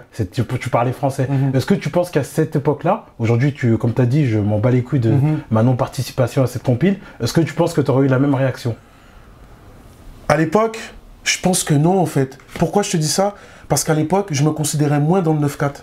Il y a que maintenant, il y a que, allez, 3-4 ans que je me considère dans le 9-4 parce que je me suis dit, allez, c'est bon. Tu sais, ça a été quoi le déclenchement? Quand j'ai coupé mes locks. D'accord, ok. Tu vois, parce que, en fait, quand tu m'as dit, c'est là que j'ai oublié de te dire, là, quand tu m'as dit et tout, ça a été quoi après? Après Danny Sainté. Et je t'ai dit que j'étais au fond du bac et je me suis relevé. Et quand je me suis relevé, je suis parti en Thaïlande, tout ça et tout. J'ai repris des forces et je me suis dit, pour enlever tout ce délire de bombe attaque, en fait, ça a été tout le temps une transformation. On va dire que bombe attaque, je voulais enlever ce truc de bombe attaque. Quand je me suis mis avec Danny, à cette époque-là, le visuel commençait à être... on te signait beaucoup pour ton visuel, pour ta bogossitude, ou parce que t'es une belle nana, nanani, nanana, tu vois. Et moi, je jouais là-dessus. D'accord. Parce qu'avant, quand tu me vois le truc vagabond, j'étais tout le temps caché, tu vois, j'étais tout le temps, tu vois, ah, la misère, tu vois ce que je veux dire? Je mettais pas en avant mon corps, mon truc et tout, machin et tout, tu vois. Et c'est après... Je me suis dit, ah, je vais mettre de l'attitude. Mes locks jusqu'ici, teinture, tout ça. Je suis un artiste de Chicago, je suis un Kerry. Tu vois ce que je veux dire? C'est plus... Et avec Danny aussi, on s'était bien trouvé à ce moment-là parce que Danny, lui, il pensait Kerry dans sa tête. D'accord, direct. Et pour moi, en ayant cette transformation, ben pour moi, j'avais... En fait, c'est comme si tu es avec une meuf et pour l'oublier la meuf, tu te mets avec une nouvelle. Et avec la nouvelle, tu apprends tellement de bonnes choses et tout ça et tout. Tu l'oublies pas l'autre. mais tu t'accroches à la nouvelle parce qu'elle est différente. Elle t'apporte des choses différentes. Et du coup, eh ben moi, c'est ça en fait. La transformation que j'ai eue, c'est qu'après Bomb Attack, dès que j'ai rencontré Danny, je me suis refait physiquement, tout ça, tout ce que tu veux et tout, ben je me suis dit, ça y est, le truc Bomb Attack, c'est parti, c'est un nouveau Brasco. Le nouveau Brasco. Le nouveau Brasco. Stylé, tout ça, le mec de Guada avec ses locks, tout ça, qui sont longues comme ça et tout. Donc voilà. Et après, dès qu'il y a eu la chute avec Danny, je me suis dit non, ça va. Je suis encore. Si je reste encore comme ça, pour moi, je serai encore dans le délire Danny synthé, tout ça, nanani, avec les dreads, machin et tout. Et du fait que ça fait mal, hein, frérot. Hein. Ça fait mal quand t'as commencé avec des gens. T'es là, t'as de l'espoir, tu dis putain, j'espère que c'est comme une femme, j'espère que c'est la bonne celle-là, j'espère que c'est la bonne et tout. Et au final, ça se casse la gueule, tu vois. Et surtout, si la meuf, elle quitte, elle sort avec un riche milliardaire et toi, t'es toujours... Tu vois ce que je veux dire? Eh ben, c'est ce qui s'est passé, tu vois. Parce que les mecs, ils ont bossé, tu vois. Ils ont bossé et tout. On n'avait pas les mêmes contacts, on n'avait pas les mêmes choses. Et après ça, je me suis dit non, il faut que je change. Il faut que je change le délire et tout. Et là, je suis plus dans un délire, en fait. Tu vois, ma transformation, c'est... on va dire que... En fait, la transformation... que j'ai eu maintenant, si j'avais su, j'aurais préféré l'avoir dès le départ. D'accord, ok, tu vois, compris. Dès le départ, parce que maintenant, j'aime comment je suis. J'aime tout ce que j'ai pu développer, mon côté boxeur, mon côté ink boy, du fait que j'aime les tatous. Je me suis même tatoué le crâne, tu vois, la tête et tout, tu vois. C'est pas pour changer, c'est juste pour moi parce que, tu vois, je suis un guerrier. Tous les tatouages que j'ai sur moi, je suis quelqu'un de très spirituel, tu vois. D'accord. Tous les tatouages que c'est sur moi, c'est des tatouages de guerrier parce que, t'as vu, je suis un guerrier parce que j'ai vécu certains enfers dans ma vie. Je le vis encore, c'est un combat de tous les jours, en fait. Tu sais, quand je gagne un combat, je suis au sol, je suis fatigué, je me relève parce qu'il faut que je me dise, putain, il y a encore d'autres combats, il y a encore des combattants, mais des ennemis qui font la queue. Tu vois, quand je dis des ennemis, c'est la vie en fait. Oui, tu vois, ça veut dire j'ai résolu un problème, mais il y a un autre problème derrière qu'il faut que je résolve. Donc, il faut que je reparte à la guerre. Et c'est pour ça qu'aujourd'hui, je me donne tout ça. Le sport, le truc, ça me permet de me maintenir debout en fait. D'accord. Et là aujourd'hui, tu te sens bien alors en gros? Là, je me sens bien, je me sens prêt. Je me sens bien du fait que je suis dans mon élément, je suis couteau suisse. Je suis ma propre sécurité, je suis ma propre sécurité, je suis mon propre producteur, mon propre réalisateur de clips et tout. Quoi demander de plus, tu vois? Quoi demander de plus? En plus, apparemment, je fais les choses bien. Tu vois, donc je suis perfectionniste dans la musique. Donc voilà, c'est clair. Forcément, ça y joue. Et est-ce qu'on peut rapidement aussi revenir, même si je reviens encore en arrière, sur l'épisode Néochrome, parce que j'ai oublié de passer ça. T'étais proche? Comment ça s'est passé? Ah, on n'était pas proche du tout. Ah ouais? On n'était pas proche du tout, frère. Oui et non, on était de bonnes connaissances avec... parce que Néochrome, quand tu dis Néochrome, c'est tout le monde. Hein. Tout le monde, tous les têtes qu'il y avait et tout. Mais en fait, Néochrome, c'était bien le côté challenger, compétiteur. Mais après, je me sentais pas bien là-dedans. D'accord. Je me sentais pas là-dedans, en fait. Yoni, je trouvais qu'il allait prendre toujours le même style de rappeur qui se ressemblait. Des white trashers. Des rappeurs blancs, white trashers. J'ai compris. Après, tu avais d'autres rappeurs aussi, tu vois. Des rebeux aussi, tu vois. Hades, je crois. Hades, il a toujours été là. Mais Hades, c'est un frérot, tu vois. Hades, il a toujours été là. C'est un rappeur de cœur, tu vois. Mais il n'y avait pas que Hades, parce que même aujourd'hui, Hades, je crois qu'il est en embrouille avec Néochrome. Il a eu des hauts et des bas, tu vois ce que je veux dire. Parce que Hades, c'était un des premiers chez Néochrome. C'était c'était le survivant de Néochrome, c'était un des premiers. Et après, Yoni, le responsable de Néochrome, Yoni et Loco, ils signaient un peu... En fait, Néochrome, ils avaient une couleur, ils avaient une image, mais moi, je me sentais pas là-dedans. Je faisais des refrains, des trucs comme ça, je me sentais pas là-dedans. Et Seth Gecko, à l'époque, on était très bons amis. D'accord. Du sens où on se côtoyait souvent, je lui donnais des coups de pouce, il me donnait des coups de main. Par exemple... quand j'avais des galères, il m'hébergeait chez lui, à Saint-Paul-au-Monde là-bas et tout, tu vois. Donc, et le problème, c'est que pourquoi on s'est retrouvés parce que un projet Néochrome, tu vois, et avec une pochette bleue là. Oui, je me rappelle. Je me rappelle de la pochette. Et du coup, Seth Gecko, c'était le vilain petit canard de la bande. Il l'aimait pas. Ah ouais? Il le sentait pas en fait. Tu sentais qu'il y avait... pas de l'animosité, mais comme il le connaissait pas et que, tu vois, et Seth, c'était quelqu'un de très entreprenant, très, tu vois. Déjà, à l'époque, Seth, c'était un Congolais. Ah ouais. Là, maintenant, c'est un Barlou. Oui, mais il a eu plein de transformations aussi. Oui, oui, c'est vrai. Le Congo, le manouche, le truc. Et lui, quand il rentre dedans, il rentre dedans. À fond, tu vois, il est à fond dedans. Professeur Punchline, tous ces trucs-là et tout. Tu vois, il est à fond dedans. Aujourd'hui, ils sont dans les Barlou, machin, Alexanders, les motards et tout ça et tout, tu vois. Donc, je pense que c'est sa dernière transformation. En plus, il est en mode Broly, là, machin et tout. Mais il a annoncé son dernier album, là, qui est sorti là, récemment. Ouais.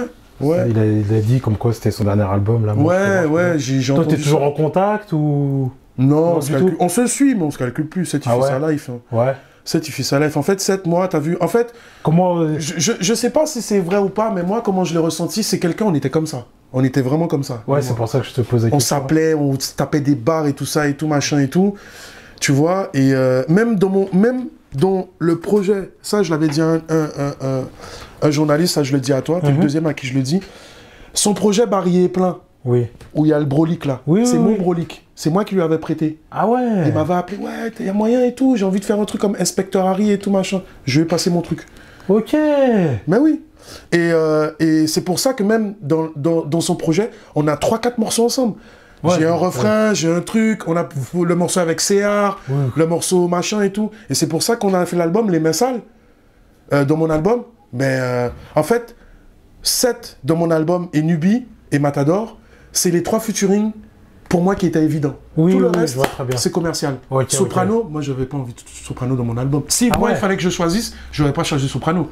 Après, peut-être ça n'aurait pas été stratégique de ma part. Mais Bomba Attack, ils ont vu le côté stratégique. Ils ont dit, tu chantes, il chante, il y a un truc à faire.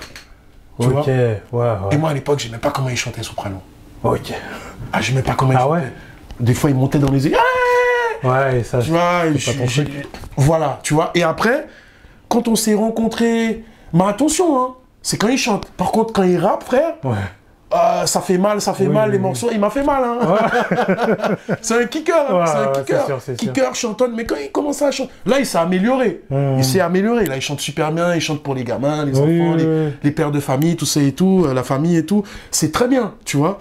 Mais c'était comme ça avant. Pour toi, les 3 feats évidents, donc c'était Seth Gecko, Nubi, et le troisième, tu nous as cité Seth Gecko, quoi. Ouais. Et le featuring avec Sarah Riani. Le featuring Sarah Riani, c'était... Qui était un tube, en fait, au final. Ouais, c'était un tube, mais ça a été un peu... Je vais pas dire imposé, mais bon, on a une chanteuse dans le label, on vient de la connaître, ben forcément, on va faire un morceau avec elle. Même si on n'a pas envie, tu vois. Parce qu'elle chante bien, elle a une voix... donc on a fait le morceau, on l'a fait. Tu vois, on l'a fait, tu vois. Mais pareil, si je devais faire un morceau avec une chanteuse, c'est pas elle que j'aurais choisi. D'accord, ok, ouais. Tu vois, je dis pas ça pour machin, mais c'est pas elle que j'aurais choisi. Mais après, ça a été stratégique de... Après, je regrette pas, hein, tu vois, mais ça a été stratégique. Et aujourd'hui, quand tu es signé dans une maison de disques, la plupart des rappeurs, ils ne connaissent même pas les rappeurs avec qui ils vont poser. On les impose, des artistes. Pourquoi? Pour que ça marche. On va t'imposer lui, parce que lui, c'est lui qui est là en ce moment, il faut que tu poses avec lui. Tu vois? Et en ce moment, dans le game, c'est que du copinage, en fait. C'est pour ça, quand tu m'as parlé d'un featuring, je fais un featuring avec qui? Ils se sucent tous entre eux en mode maison de disque, en fait. L'autre, il va faire une maison de disque, l'autre, il va faire... Ça prend des sous derrière. Ouais, je t'envoie à l'autre, vas-y, fais un feat avec des feats improbables. Ouais, des feats. Ils se connaissent même pas, des feats improbables, mais c'est pour le business, c'est le business de la musique. En fait, c'est ça, en fait, tu vois. Et pour finir avec Seth Gecko, parce que c'est vrai qu'on n'a pas eu le fin mot de l'histoire, en gros, qu'est-ce qui a fait que vous étiez collés comme ça, et qu'après, derrière... Je vais t'expliquer. Déjà, Seth, c'est la rencontre avec Booba. En fait, tous ces mecs-là, c'est quand ils ont rencontré Booba. J'ai l'impression que quand ils rencontrent Booba, je sais pas, ils ont une enveloppe où ils sont comme ça. On dirait qu'ils veulent faire comme Booba, ils veulent donner une impression où, ça y est, je suis avec Booba, je parle avec personne, je suis avec lui, nanani, nanana. Mais au final, regarde. Ils ont travaillé avec Booba, ça les a servi comme ça les a aussi, tu vois, il y a eu des retours tu vois ce que je veux dire, des retours de flamme, tu vois, donc voilà. Et aujourd'hui, ce qui a fait le truc, c'est que à ce moment-là, tu vois, tu sens les choses. Moi, je suis quelqu'un que je dis spirituel, je sens les choses. Et je me dis là, le mec, il est en mode Booba, nanana. D'accord. Tu vois, l'époque où il a posé avec Autopsie. Autopsie, là, il est... Là, faut pas le calculer, là. Voilà, c'est Monsieur Seth Gecko, ça y est, c'est fini. Ouais, c'était fini. C'est fini, tu vois, c'est fini. Et toi, tu l'as ressenti? Je l'ai ressenti, frère, je l'ai ressenti. Parce que, pour moi, je me suis dit, en fait, c'est là que je me suis dit, mais en fait, au final, tu me fréquentais pourquoi? Pour me gratter, tu vois, pour me gratter et tout, tu vois. Donc voilà. Et je te dis ça à toi, parce que j'ai jamais eu cette conversation avec lui. Hein. On n'est jamais rentré là-dedans. Okay. Là, ce qui a fait le truc, c'est que j'ai encore le truc sur mon... J'ai encore la date, j'ai encore la vidéo. J'avais fait une vidéo freestyle, tu vois, et je lui avais envoyé un message. Un freestyle où j'avais mis plein de gens et tout ça. C'était, tu sais, les freestyle challenge. Freestyle challenge, voilà. Et je lui avais envoyé un message. Ouais, Seth, comment tu vas et tout, machin. Moi, bon enfant, comme à l'époque. Tu vois, pour moi, c'est toujours le même Seth que j'ai connu, tu vois. Même s'il est tatoué, même s'il est en mode barlou, machin, tout ce que tu veux. Et moi, je lui dis, ouais, franchement, frérot, pour le kiff et tout, vas-y, pose un couplet, pose un truc et tout, tu vois. Mais c'était un truc entre nous et tout ça, machin et tout, où j'avais identifié beaucoup de rappeurs. Lui, il me sort quoi? Ouais, t'as vu, je suis plus un enfant, pour faire des trucs comme ça, faut laisser ça pour les petits, nanana, nanana. J'ai dit, ah ouais. Il m'a sorti un truc comme ça. Je suis sûr, j'ai encore les messages. Il m'a sorti un truc comme ça. Je me suis dit, ah ouais, d'accord. Je dis, c'est là que j'ai compris. Je dis, franchement, on se suit par respect. Ouais. Mais moi, je le calcule pas. D'accord, ouais. Je dis, franchement, je le calcule pas. Ouais. Tu vois, on m'a demandé la dernière fois qu'est-ce que t'en penses du album de Seth Gecko. Je dis, j'en ai rien à foutre. Ouais. Je dis, je le respecte. Hein. Oui, mais tu l'as écouté? Non. Même pas? J'ai écouté le truc avec Strauss. En fait, j'ai écouté Seth pour savoir qu'est-ce qu'il donnait sur tout ce qui est trap, drill. J'aime pas du tout. D'accord, ok. J'aime pas, parce que je sais pas, je trouve que ça lui va pas. Ouais, ça lui va pas. Chez les jeunes maintenant, ils ont tellement de swag, ils sont tellement imprégnés de la UK, de la trap, du truc, tu vois. Pour moi, quand t'es pas dedans, tu vois. Donc... Après, il y a toujours son côté écriture, machin, rime multisyllabique, il est toujours aussi fort dedans. Ouais. Mais le reste, franchement, voilà quoi. Et d'ailleurs, pour parler du Booba, quand tu disais que ça se retourne contre eux, récemment, il l'a encore entendu. Ouais, j'ai vu ça ce matin. Quoi. Pour cette histoire d'artiste là. Ouais, voilà, c'est ça. Mais moi, ce que j'ai entendu, c'est que l'artiste, en fait, qui est signé chez Booba, c'était un artiste qui était avec Seth, à ce qu'on m'a dit. Ah, ok, je savais pas, moi. Moi, c'est ce qu'on m'a dit. On m'a mal informé. Ouais. C'est un artiste qui était avec Seth, et apparemment, Seth, Booba, il était intéressé, il est parti avec. D'accord, ok. C'est ce qu'on m'a dit. Après, c'est peut-être un fake, hein, c'est peut-être une intox, hein, mais tout c'est juste pour t'informer. T'es journaliste, non, je m'en fous. Moi. Ouais, bien sûr, ouais. Je m'en fous. C'est pour ça que je regarde plus. J'écoute ce que fait les jeunes, j'écoute la tendance. Je suis plus à la recherche du featuring, je suis plus à la recherche du truc et tout, tu vois. Parce qu'aujourd'hui, je fais ce que j'ai à faire. Si demain, un mec connu me respecte, il vient, il me demande un feat, je le ferai. Si j'aime ce qu'il fait, je le ferai. Mais moi, aller les chercher, non. Pourquoi? Parce que je sais que on me doit beaucoup de respect. Tu vois, je sais que je mérite un certain respect par rapport à ce que j'ai fait. Et il y a plein de rappeurs qui me le disent. Mais fais pas le faux cul avec moi, fais pas le menteur. Ouais. Et je sais très bien que tu vas faire le faux cul, donc c'est pour ça que je vais pas te demander. Ça veut dire que j'anticipe le truc. Tu vois. Et j'en ai rencontré des rappeurs, hein. J'en ai rencontré des gros, Nio, SCH, tout ça, machin et tout.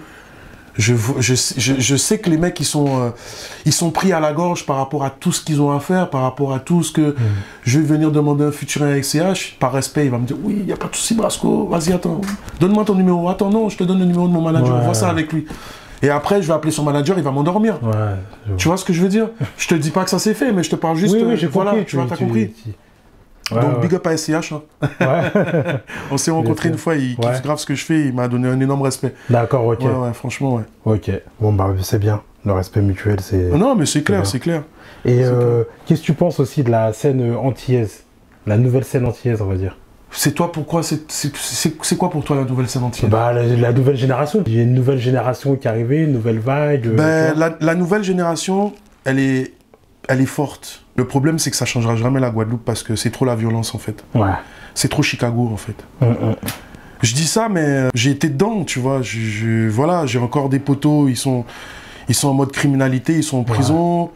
Il y en a, ils se sont assagis, mais ils sont assagis à demi-mesure, quoi, quand ça les arrange, tu vois. Donc, c'est pour ça que je te dis qu'aujourd'hui, il y a des artistes que je kiffe. Il y a des artistes que je kiffe. En fait, ce que j'aime avec les artistes antillais, les artistes de chez moi, c'est que c'est vrai. C'est que ça sonne vrai, en fait. Tu vois? C'est authentique. C'est authentique. Ça veut dire que si le mec, il te met 2 balles dans le buffet, dans son texte, l'après-midi, il va le raconter dans son texte. Tu vois ce que je veux dire? C'est Chicago. C'est Chicago, tu vois, pour de vrai. Et c'est pour ça que le rap français, pour moi, c'est de la comédie. C'est des acteurs, ça me fait rire. Parce que je me dis... Et pourtant, les rappeurs français, ils s'inspirent des rappeurs de Chicago. Quand un rappeur de Chicago, il dit « Ouais, truc, toi, je suis arrivé là. De toute façon, ton pote, c'est un enculé. On l'a buté. Là, aujourd'hui, je suis en train de pisser sur sa tombe. » Frère, respecte les morts, mon frère. Respecte les morts des gens. Non, les gars, ils sont ouf. Hein. Moi, je peux pas faire ça. Je peux, un mec qui m'a fait du sale, machin et tout, mais je peux pas aller pisser sur la tombe d'un de ses frères que moi-même j'ai buté. Déjà, t'as buté un gars, frère. Tu sais pas comment ça va se finir quand tu vas partir là-haut. Tu sais pas ce sera quoi ton dernier jugement. Et tu veux encore enfoncer le truc, machin, pisser sur la tombe du gars, balancer ça en public sur les réseaux. Non seulement tu vas t'attirer tes ennemis, mais en plus tu vas t'attirer la loi, frère. Ils vont venir, ils vont te, tu vois, ils vont te tenir. Et c'est là où j'en veux des fois à certains rappeurs. Fais tes bails, ferme ta gueule. T'es en train de t'auto-balancer dans ton morceau. Tu vois? T'as fait ci, t'as fait ça, t'as fait ci, t'as fait ça. Demain, pim, allez, on t'embarque. Ouais, mais moi j'ai rien fait. Ouais, mais frère, regarde, dans ton morceau rap, qu'est-ce que tu dis? Eh, les carrés, ils font ça. Hein. T'as vu le truc là, la loi Rico là? Tu vois? Young Thug, tout ça et tout. C'est bon, tu vois. C'est chaud. En Guadeloupe, c'est pas le même effectif, mais il y a beaucoup de meurtres. En fait, tu vas sur Internet, tu tapes 971 RIP, tu vois, et le taux de mortalité, il y en a 2. Il n'y en a pas 3, il n'y en a pas 56. Tu vas voir rupture d'anévrisme, crise cardiaque, mais tout le reste, règlement de compte, accident de voiture. Règlement de compte, accident de voiture. Il s'est fait tuer par balle, il est mort en moto, il n'avait pas son casque. Accident de voiture. On en a eu beaucoup, ouais, c'est vrai. Frère. Énormément. Non, mais c'est vrai. Mais ils ont tué le tonton des tontons il n'y a pas longtemps. Ouais. T'es au courant? Ouais, bien sûr, bah oui. Mais moi, c'est mon quartier. Je suis un gars de Mortonol. Ah ouais. Je suis un gars de Mortonol à la base. Donc, quand ils l'ont tué... Parce que pour moi, ce mec-là, c'est un genre de pilier. Du fait qu'il est là depuis longtemps. Quand t'es un ancien, t'es là depuis longtemps. Mais après, il faut te faire respecter parce que les petits, ils ont faim. C'est ça. Il faut que tu te fasses respecter et il faut que tu donnes du respect aux petits aussi. Parce que quand tu dis un petit, tu dis qu'il est petit, il n'accepte pas. Parce que lui, ce qu'il fait, c'est des trucs de bonhomme en fait. Tu vois? Donc, moi, j'ai jamais aimé. Ah, t'es mon petit, arrête de me dire je suis ton petit, frère. Je peux arriver, je peux te mettre un couteau sur la gorge. Qu'est-ce que petit, tu vois? Et on en a eu des preuves. Voilà, ben oui, tu vois. Parce que c'est des. On dirait que les mecs, ils l'ont tué juste pour mettre un truc en plus sur leur palmarès. Ouais, on a tué le tonton des tontons. C'est ça. Tu vois ce que je veux dire? J'ai compris. Parce que c'est incompréhensible, quoi. Ils l'ont tué, mais pourquoi? Tu sais pas. Tu vois. En même temps, lui, c'est pas un enfant de cœur aussi. Non, c'est sûr. Bah oui, c'est sûr. Bien sûr. C'était pas un enfant de cœur, frérot. Après, comme on dit, qui vit par les armes meurt par les armes. Malheureusement. C'est ça, frérot. Malheureusement, c'est ça, frérot. Et moi, j'ai jamais. C'est réel, quoi. C'est ça. Et c'est pour ça que j'ai jamais prétendu être un hors-la-loi. Je suis un débrouillard. Dans tout ce que j'ai pu faire, je suis un débrouillard. J'ai fait des couilles, j'ai fait des magouilles, j'ai fait des trucs. C'était par nécessité. C'était parce que j'avais besoin d'argent à ce moment-là pour ce truc-là. Tu vois. Mais aller avoir des idées de braco, des idées de trucs. Tu sais, des fois, il y a des potes qui t'appellent. Ouais, j'ai un bail tombé du camion, j'ai un bail ici, j'ai un bail ça, vas-y. T'es chaud, quoi? Je suis chaud ou je suis pas chaud? Faut voir le degré des risques, tu vois. Après, je me dis, il y a combien d'argent? Ah ouais, ah bien cool. Ben, ça peut me permettre de m'acheter une petite caméra ou de m'acheter un micro, de m'acheter un truc, tu vois ce que je veux dire? Donc, pas aller flamber au McDo pour aller ramener une pute, tu vois ce que je veux dire, dans un hôtel et tout. C'est pas mon truc, ça. Tu vois, c'est pas mon truc. D'ailleurs, jamais fait ça. Ouais, pas du tout, c'est pas ton délire. Jamais, c'est pas mon délire en fait. Et toi, tu te vois vivre ailleurs qu'en France, par exemple? Ou ailleurs que la Guadeloupe aussi, par exemple? Franchement. Oui, franchement, au Canada, au States, en Thaïlande. D'accord, ok. Tu vois. Et donc, du coup, quels sont tes futurs projets? Tu nous as parlé d'un projet en commun avec ton petit frère. Ouais, le projet va s'appeler... l'album va s'appeler Fratello, et le groupe, nous deux, va s'appeler Calabre. D'accord, ok. Tu vois, c'est notre blaze, Calabre. Ouais. C'est pour quand, à peu près? C'est pour fin 2022, début 2023. D'accord, ok. Ouais. À côté de ça, ben, y a les shows. Ouais. Tu vois, il y a les shows, il y a les featuring aussi. Là, j'ai un bête de show qui est important pour moi le 29 juillet. C'est un show qui va me certifier dans le 9-4. Tu vois, c'est un show que je fais... Ben, aujourd'hui, si on est dans le studio, on est dans le studio de mon frère Nice. Ouais. Il est beatmaker, il est ingé son et il est DJ. Tu vois, et du coup, c'est lui qui fera DJ et tout avec le groupe De Mesure, gros big up à eux, ils sont très très bons. Des rappeurs qui m'ont réconcilié avec la boom bap. Parce que moi, faut pas me parler de boom bap. J'ai trop saigné la boom bap. Et eux, ils m'ont réconcilié avec la boom bap. Ils ont fait un morceau avec SwiftGad. Ça m'a fait, franchement, ça m'a fait sourire. J'ai grave kiffé. Gros big up à eux. Et en gros, je fais un concert avec eux. On l'a vu juste avant toi. Il m'a dit de te passer le bonjour. Ah ben super, super, ça fait plaisir. Il m'a dit de te passer le bonjour. Tu m'as fait. Tu vois, j'allais l'oublier aussi. Big up à lui. C'est un bon gars. Franchement, j'aime bien ce qu'il fait et tout, SwiftGad et tout. Et il a un bon petit public et les gens l'adorent dans ce qu'il fait et tout. Voilà, tu vois, parce que ça se dit plus trop, mais pour moi, c'est un bon artiste underground. Aujourd'hui, c'est comme ça que je me considère comme un artiste underground, en fait. C'est comme ça que j'ai commencé. Donc voilà, il y a mon projet avec mon petit frère. Comme je te disais, Nice, on a le concert le 29 juillet où les frérots, ils vont faire leur partie. Et après, moi, je clôture un peu le show, tu vois. D'accord, ok, j'ai compris. Avec Nice et tout, aujourd'hui. C'est pour ça qu'aujourd'hui, on est dans son studio. Bien sûr. Et voilà, quoi, tu vois. Très bien, très bien. Un petit mot de la fin? Quelque chose à rajouter? Franchement, un petit mot de la fin. J'espère que cette interview va faire réfléchir certains, va éveiller certaines consciences. J'espère avoir éclairci quelques sujets. Ouais.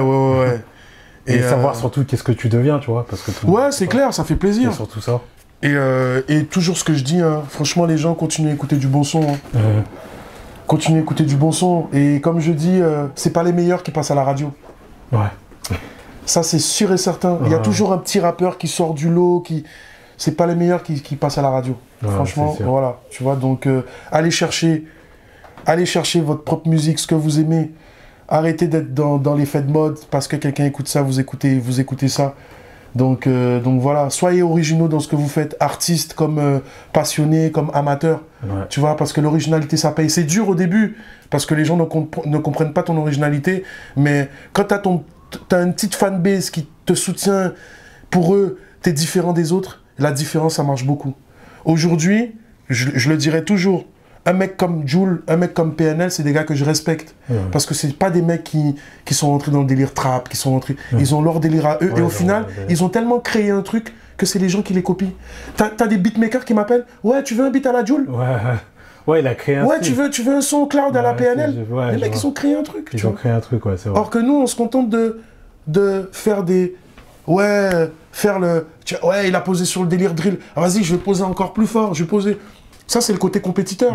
Mais il y a le truc aussi que tu dois faire qui se différencie. Aujourd'hui, le 24 juin, là, je sors un clip qui s'appelle Kilogramme.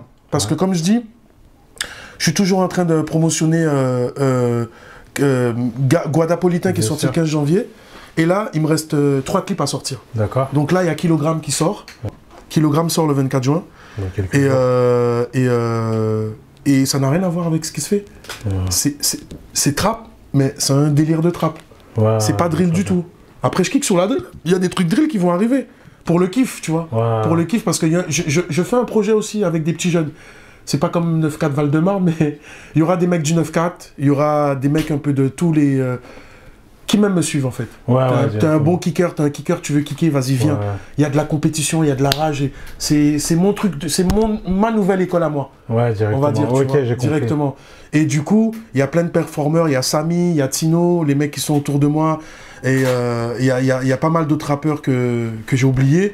Mais c'est un projet qui va sortir juste après Guadapolitain. Je vais annoncer la couleur. D'accord. Je vais annoncer tout de suite derrière. Tu vois. Ok. Bon bah très bien. Bon bah merci pour cette interview. C'est moi qui te remercie Dems. Et puis voilà, on reste connecté, on attend la suite. Ah ben oui, t'inquiète. J'espère te revoir dans les mois. Je suis là, t'inquiète pas. Je suis un vieux briscard, comme on dit. Je suis un vieux briscard. Je suis un vieux, tu vois, un vieux briscard façon de parler. Mais le Punisher est là. Ouais, toujours en tout cas. Toujours en mode guerrier, toujours en pleine forme, toujours pour casser des bouches, que ce soit dans la musique, que ce soit dans la vie. Voilà, le respect, c'est important. Bien sûr. C'est important, tu vois. Je te respecte, tu me respectes. tout va bien se passer. On peut être les meilleurs amis du monde, tu vois. Ça. Et c'est pour ça aujourd'hui, les gars que je fréquente, qui sont autour de moi, ils te le diront, tu vois. Un mec comme Uzi Bitume, un mec comme... même 25G, c'est mon gars, gros big up à 25G. Ouais. Les mecs de franc-parler aussi. Ça, c'est des mecs, voilà, tu vois. C'est des mecs, ça sonne vrai. Ça sonne vrai, ouais. Ça sonne vrai quand tu parles avec eux, ils ont leur propre truc, ils ont leur propre machin et tout, tu vois. Et c'est des mecs du 9-4. Ouais. Voilà, tu vois. Donc voilà. La mentale est là. Bon, bah, Dems Media, on te remercie à nouveau et on te dit à très vite. À très vite. Gros big up à Dems Media. Force à vous. Bonne continuation. Dems Media.